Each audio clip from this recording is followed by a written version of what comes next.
on Saturday, we were already out and about. My son had a soccer game, and all of a sudden, just like everywhere around us just burst into cheering. Why are people screaming? Did we win? We won! Did we win? Did we win? People were screaming, people were hugging, people were wiping their tears. But I was like looking at my phone. It says 2:53, and then finally we got the confirmation from Pennsylvania, and it jumped to 2:73. Exuberance, jubilation, joy, shouting, and also a great sense of relief and tears. I pledge to be a president who seeks not to divide, but unify, who doesn't see red states and blue states, only sees the United States. I was so elated and so relieved. It's like the weight I've been carrying for the past week and the last 4 years have been lifted off of me. We won! We won!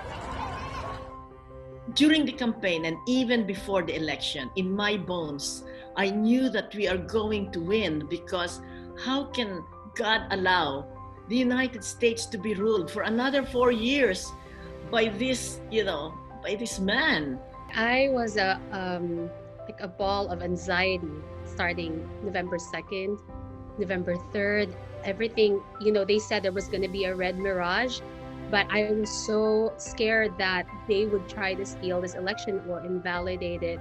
Election night, I was despondent as I went to sleep, because it seems like the numbers were going against Joe Biden.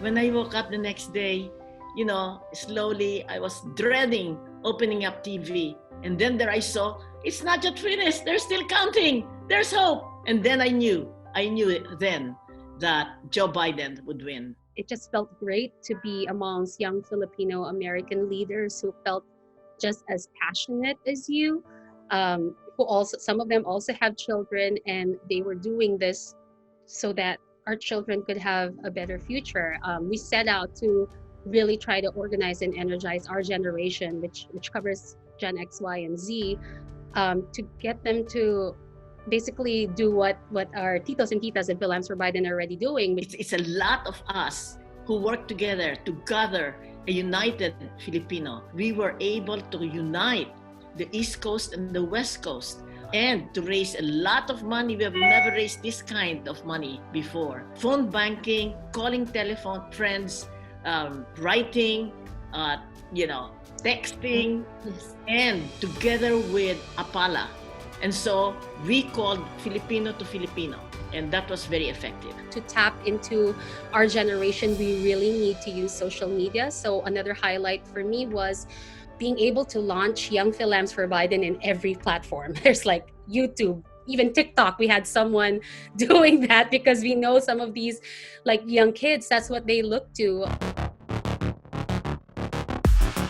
This is terrible. He's undermining the process of democracy, but it's also expected of him.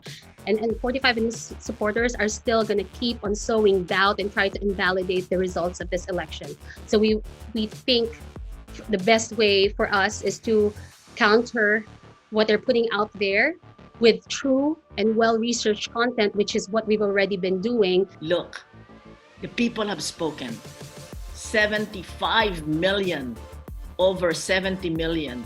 Majority rules. And so let's put that behind us, and let's start now to heal and get on, because we have so big a problem. Let's put our support behind Joe Biden, because we are one country, a United States of America. Yes, all of us are just amazed that we were able to come and work together. And so the next step would be formalizing our coming together, our work, all the different regions that has been started. Georgia is still about to have their runoff elections on January 5th, so we could still flip the Senate.